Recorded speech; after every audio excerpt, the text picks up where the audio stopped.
All right, Hoedown from Rodeo. We played it 3 times.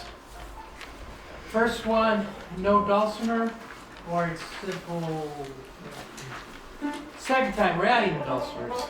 And everybody else will kind of tone down a little bit so you can hear dulcimers. This is kind of the same deal where louder isn't always better. Everyone loses a lot the louder. Right. Third time, we play the A normal, we play the B quiet. We play the B loud, and then we play the ending on it.